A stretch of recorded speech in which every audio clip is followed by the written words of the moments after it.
Gracias a Dios que estamos reunidos esta tarde en su casa, y bendigo a Dios por el privilegio que me da de poder estar compartiendo la palabra con ustedes este día.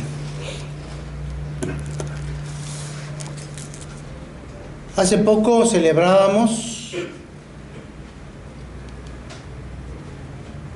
la pasión y muerte de nuestro Señor Jesucristo.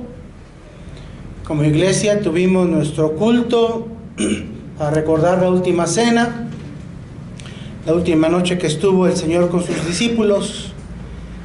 Tuvimos nuestra cena de Pascua. También tuvimos nuestro día de recordar la crucifixión, y por consiguiente tuvimos también el momento de recordar su resurrección. Yo quisiera que meditáramos en este día que Dios conoce el futuro. Dios conoce el futuro. Y cuando Jesús venía a Jerusalén y llegó al momento de la gran entrada triunfal a Jerusalén, Él conocía su futuro y sabía lo que iba a pasar y cada uno de los acontecimientos que tendrían que suceder. Y dice la Escritura que Él afirmó su rostro y siguió adelante.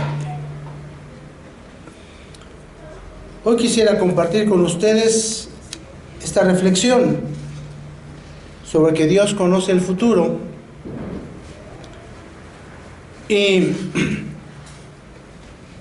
durante mucho tiempo se han utilizado escritos de grandes predicadores de la Escritura como Dwight L. Moody en la antigüedad, o como John MacArthur en la actualidad.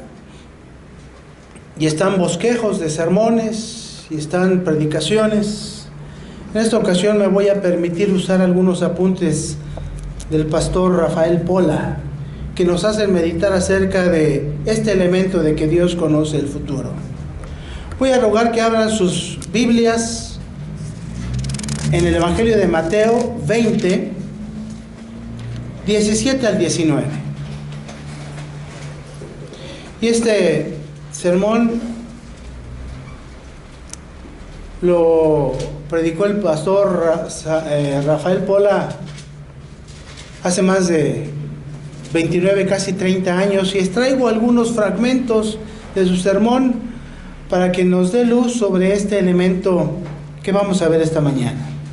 Dice Mateo 20, del 17 al 19: Subiendo Jesús a Jerusalén, tomó a sus 12 discípulos aparte en el camino y les dijo: He aquí subimos a Jerusalén, y el Hijo del Hombre será entregado a los principales sacerdotes y a los escribas, y le condenarán a muerte, y le entregarán a los gentiles para que le escarnezcan, le azoten y le crucifiquen, mas al tercer día resucitará.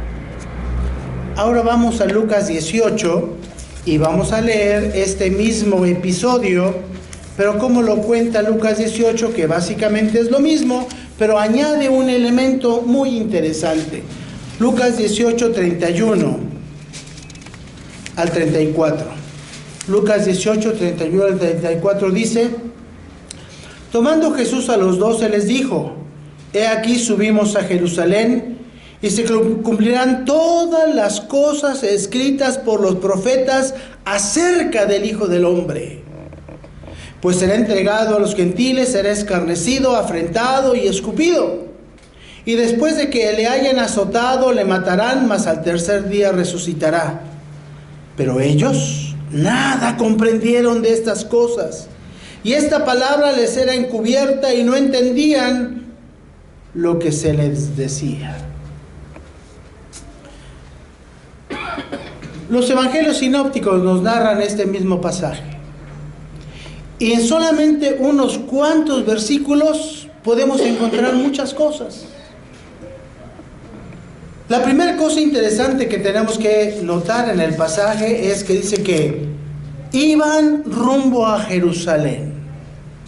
Era la fiesta de la Pascua y los caminos se llenaban de peregrinos que iban a Jerusalén. Y los caminos se convertían en actos públicos de fe, de alabanza y de adoración, y se convertía en toda una experiencia cúltica. Y en los salmos tenemos registrados varios cánticos graduales que el pueblo iba cantando en el camino para hacer más ligero el polvo y el sol y atravesar montañas y desiertos. E iban cantando: alzaré mis ojos a los montes, dice el Salmo 121, ¿de dónde vendrá mi socorro? Mi socorro viene de Jehová, que hizo los cielos y la tierra. No son los montes de los ídolos paganos a donde vamos. Vamos al monte de Sión, donde está Jerusalén, la ciudad de David. Y también iban cantando el Salmo 122, que dice: yo me alegré con los que me decían, a la casa de Jehová iremos. Nuestros pies estuvieron dentro de tus puertas, oh Jerusalén. Y era toda una experiencia cúltica el camino para ir a celebrar la Pascua. ¿Y qué llevaban? Ofrendas, víctimas, holocaustos. ¿Jesús qué llevaba? Su propia vida para ofrecerla. Su propia ofrenda era Él mismo. Un elemento de 6 que están anotados aquí: iban rumbo a Jerusalén. 2, tomó aparte a sus discípulos para en lo íntimo darles revelaciones muy profundas. 3, les dice: ahora el Hijo del Hombre se ha entregado a los sacerdotes y a los maestros de la ley, y ellos le condenarán a muerte. Y este es un elemento muy importante, porque los judíos no podían matar a nadie. Estaban bajo el dominio romano, y quien tenía derecho sobre la vida y la muerte no eran los judíos, sino los romanos.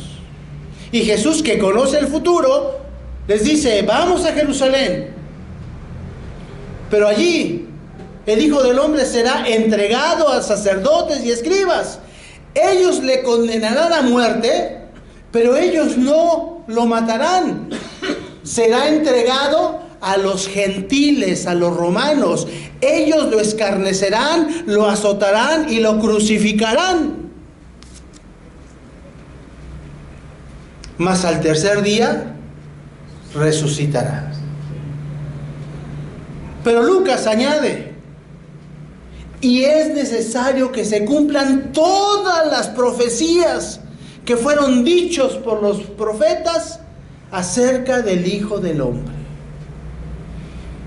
Y les invito a que reflexionemos en estas 6 cosas. Subían a Jerusalén, los tomó aparte, el Hijo del Hombre sería entregado a los judíos, lo condenarán a muerte, será entregado a los gentiles, los romanos, lo crucificarán, al tercer día resucitará, y era necesario que se cumplieran todas las profecías sobre el Hijo del Hombre. Los peregrinos judíos solían subir durante las fiestas religiosas a Jerusalén, y el camino hacia la ciudad santa se había transformado en un hecho cúltico, ya lo decíamos. Celebraban al Dios de Israel, y la travesía era motivo de gozo, y llevaban sacrificios, ofrendas. Pero Jesús no llevaba ninguna ofrenda, sino su propio cuerpo. Iba paso a paso camino a esa celebración, obediente a su Padre. Nos hacen pensar entonces a Jesús como aquel momento lleno de fe, en que también Isaac va camino con su padre Abraham al monte Moria para ser sacrificado. Obediencia plena al Padre de Isaac, y Jesús obediencia plena al Padre. Y dice la Escritura que les revela en lo íntimo, les aparta y les dice: ahora el Hijo del Hombre le va a pasar esto. Y en lo que les dice, les está respondiendo lo que ellos esperaban y que Jesús no lo va a cumplir. Jesús dice: ahora será entregado el Hijo del Hombre a los judíos, escribas y fariseos. Le condenarán a muerte, y a los gentiles romanos, y lo azotarán y lo crucificarán. ¿Qué les está diciendo Jesús? No voy a Jerusalén a ser coronado, como ustedes esperan. No voy a instaurar el reino que ustedes creen. No voy a terminar con la dominación romana. No voy a quitar el yugo de la esclavitud. No voy a salvar a Israel de sus enemigos. No soy el Mesías político, religioso que ustedes esperan. No voy a gobernar Israel junto con el Sanedrín y seré sumo sacerdote y estaré reinando en el templo. No lo voy a hacer. Seré entregado, crucificado y muerto. ¡Oh, qué decepción para algunos! ¡Qué tristeza para otros que esperaban un puesto en el nuevo gobierno! ¡Qué desilusión! ¡Qué frustración! Eso es lo que nos revela lo que había en algunos discípulos. ¿Recuerdan ustedes cuando Jesús resucitó? Dice la Escritura que iban dos camino a Emaús y que Jesús se presentó con ellos y les dice: ¿qué pláticas tienen ustedes? Y le responden: ¿eres tú el único que no sabes qué ha pasado estos días en Jerusalén? No, no lo sé. ¿Qué ha pasado? Pues de Jesús de Nazaret, que era varón poderoso en palabras y en obras, y nosotros esperábamos que Él redimiera a Israel. Oh, desilusión, no lo redimió. Esperábamos que Él nos salvara. Oh, desilusión, no nos salvó. Esperábamos que quitara el yugo romano. ¡Qué frustración! Seguimos siendo esclavos. Eso es lo que dicen los discípulos camino a Emaús. Y Jesús les dice: insensatos, tardos para entender la palabra de Dios, duros de corazón.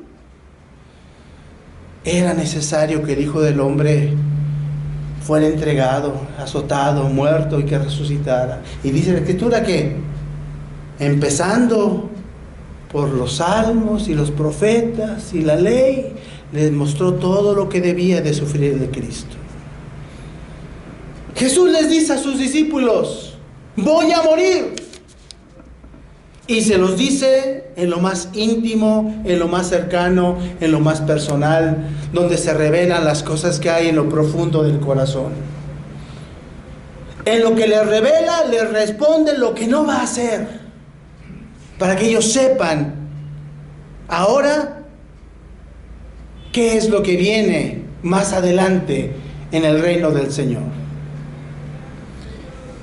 El futuro de Jesús es claro frente a sus ojos. Él conoce el futuro. Dios lo sabía y Jesús lo tenía en plena conciencia. Sería condenado por los judíos.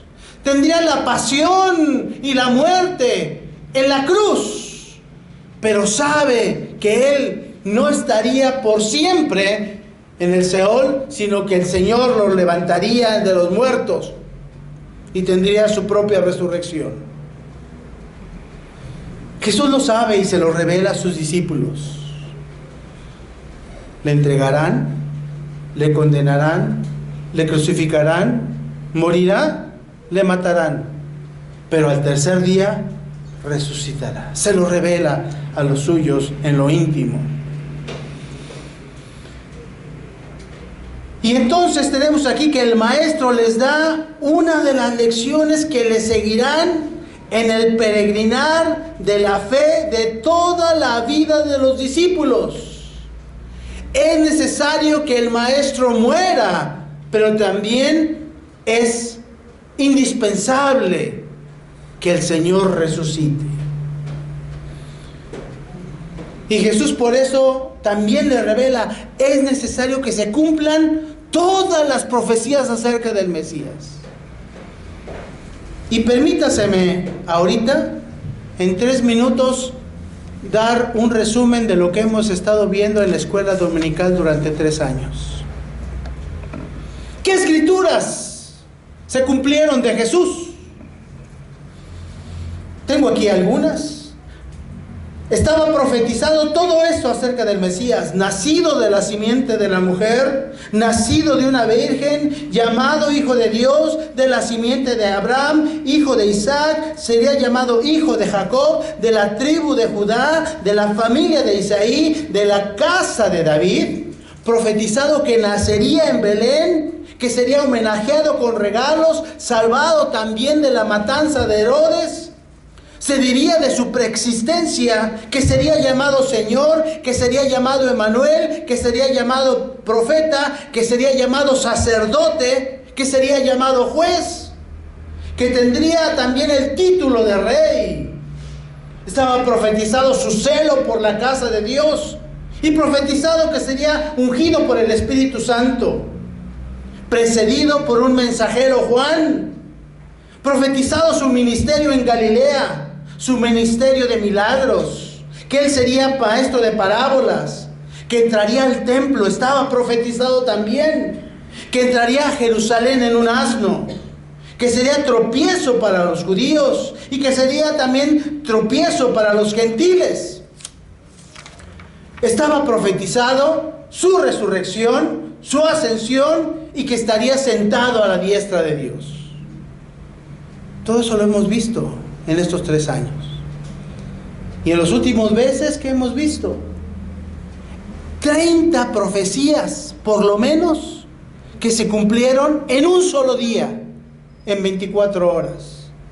Traicionado por un amigo, vendido por 30 piezas, el dinero arrojado en el templo, que se compró con eso el campo del alfarero, que fue olvidado por sus discípulos, que fueron falsos los testigos, que estuvo mudo ante sus acusadores, que fue herido y golpeado, azotado y escupido, objeto de burla, que cayó bajo la cruz, el peso de la cruz, que sus manos y sus pies fueran horadados, que sería crucificado con ladrones, que perdonó y que iba a perdonar a los que lo sentenciaron a muerte y a los que lo crucificaron, que fue rechazado por su pueblo, que fue aborrecido sin causa, que sus amigos lo abandonaron, que la gente meneó la cabeza, que fue objeto de curiosidad pública, que sus vestiduras fueron repartidas y rifadas, que sufrió sed, que en su sed le ofrecieron a él y vinagre, que iba a dar un clamor de abandono, que se encomendaría a Dios. Estaba profetizado que sus huesos no serían quebrados, que su corazón sería roto, que su costado sería abierto, que habría tinieblas sobre la tierra, que sería sepultado en la tumba de un rico, que sería todo el pecado perdonado en un día,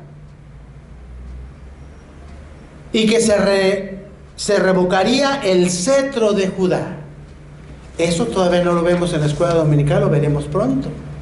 ¿A qué se refiere lo que Jesús está diciendo en este momento? Sería entregado a los sacerdotes y a los escribas. Ellos lo condenarían a muerte, pero no lo podrían matar. Y ahí se cumple esa profecía, quitar el cetro de Judá, porque quienes los iban a matar eran los romanos. Entonces se cumplirían todas las profecías acerca del Cristo. Y vemos aquí cómo esa luz que vino a alumbrar las tinieblas, los hombres rechazaron la luz porque amaban más las tinieblas. Quien prometió la vida eterna encontró palabras de condenación y acciones de muerte. Jesús fue entregado a los judíos para ser condenado y a los romanos para ser azotado y crucificado. Y Jesús lo sabía perfectamente. Por eso es de que él no tenía miedo al futuro. La resurrección de Jesús es el hecho más importante de la historia. Es la manifestación plena del poder de Dios. Y en su resurrección era donde iba a estar cifrada toda el mensaje poderoso de que Jesús sería Señor y Salvador. Jesús había dicho: yo soy hijo de Dios, yo soy la resurrección y la vida. Y el poder de Dios lo levantó de la muerte, confirmando lo que había dicho. Verdaderamente era hijo de Dios. Y al ser levantado de la muerte, Jesús verdaderamente era la resurrección y la vida. Si no se hubiera levantado de los muertos, el cristianismo no existiría. La resurrección es la base del cristianismo. Y todo lo que Jesús predijo se cumplió desde su muerte hasta su resurrección. Y por eso este mensaje se queda poderosamente grabado en el corazón de los apóstoles. Y Pedro en Pentecostés predica, nos dice Hechos 2: a este Jesús a quien ustedes entregaron y crucificaron, a este Dios lo levantó de la muerte. A este Jesús resucitó Dios, de lo cual todos nosotros somos testigos. A este Jesús Dios lo ha hecho Señor y Cristo. A este Jesús santo y justo ustedes lo negaron y lo mataron, al que era el autor de la vida. A este Dios resucitó y lo ha hecho Señor y Cristo. Pedro tiene muy claro que el mensaje de la resurrección es la piedra fundamental de la fe. Y por eso Pedro, para que no hubiera confusión de quién sería la cabeza de la iglesia y de quién sería la piedra fundamental, Pedro dice en Hechos 4: este Jesús es la piedra reprobada por vosotros los edificadores, la cual ha venido a ser cabeza del ángulo. Y hace más énfasis: y en ningún otro hay salvación, porque no hay otro nombre bajo el cielo dado a los hombres en que podamos ser salvos.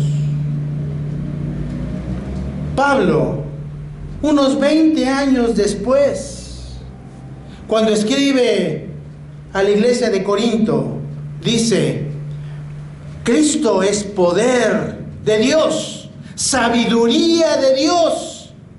Y esa sabiduría ninguno de los príncipes de este mundo la conoció, porque si la hubieran conocido, nunca habrían crucificado al Señor de gloria. Y a los romanos escribe diciendo: este Hijo de Dios fue levantado con poder por medio de la resurrección. Y establece: mas ahora Cristo ha resucitado de los muertos, primicia de los que durmieron es hecho. El apóstol Juan también, que estuvo en ese momento que Jesús estaba revelando lo más íntimo de su corazón, también establece en Apocalipsis al que es y que era y que ha de venir, a Jesucristo, el testigo fiel, el primogénito de los muertos, el soberano de los reyes de la tierra. Dice: yo soy el primero y el postrero, el que estuve muerto y vivió. Yo soy el alfa y la omega, principio y fin, dice el Señor, el que era y que es y que ha de venir, el Todopoderoso. A ese Jesús, Dios lo levantó de los muertos. Por eso el mensaje central del Apocalipsis es: al que está sentado en el trono y al Cordero, sea la gloria, el honor, la alabanza y el poder por siempre. Aleluya. Amén. Jesús les revela en lo más íntimo de su corazón a los discípulos que Él no es el líder político que están esperando, sino es uno que moriría, pero que resucitaría. Por ello es de que nosotros podemos pensar que la visión de la cruz y el sufrimiento de Cristo en el cristianismo de nuestros días se refiere a las celebraciones de la Semana de la Pasión, de la Cena del Señor y de la celebración de la resurrección.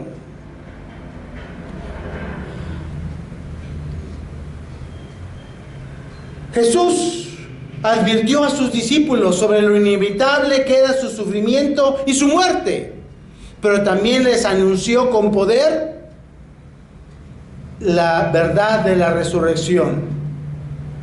Los discípulos ya no se podían confundir, ya no podían estar en la ignorancia, y por eso se dice en los pasajes paralelos que los discípulos estaban atemorizados y estaban asustados y estaban decepcionados y estaban llenos de temor. La cruz se levanta en el horizonte de la iglesia, en una cruz que será seguida por el triunfo de la resurrección. Por eso un cristianismo sin cruz es vacío, así como un cristianismo sin la resurrección es una fe sin esperanza. Por eso Pablo dice: si Cristo no hubiera resucitado de los muertos, vana sería nuestra predicación, vana sería nuestra fe, y seríamos los más dignos de conmiseración del mundo. Mas ahora Cristo ha resucitado, primicia de los que durmieron es hecho. Así que miremos al futuro confiados en su palabra. Y los que hemos creído en Jesús, sabemos que la verdad de la resurrección también se cumplirá en nosotros. Un día partiremos de este mundo, pero un día también estaremos todos juntos, junto con los que nos han precedido, alabando y bendiciendo el nombre del Señor. A Él sea la gloria y el honor por siempre. Amén. Que Dios nos bendiga, hermanos, hermanas. Amén. Señor, te damos gracias por tu palabra. Y te damos gracias porque Jesús les reveló a los suyos la verdad de la pasión, muerte y resurrección, y la verdad de que todas las profecías se cumplirían en su ministerio. Y la verdad que tú le has revelado a Juan en el Apocalipsis, la tenemos nosotros como una revelación de alabanza eterna y gloriosa por los siglos de los siglos. Amén. Para aquel que está sentado en el trono y al Cordero, al cual alabamos y bendecimos desde ahora. Y esta alabanza se prolongará por la eternidad. Por eso es que nosotros tampoco tememos al futuro, porque sabemos que estaremos tomados de la mano del Señor y que seremos pastoreados en todo momento por Él. Por Jesús te damos gracias y en su nombre oramos. Amén. Dios nos bendiga, hermanos, hermanas. Amén. Muy bien. Había un hombre que dijo que ya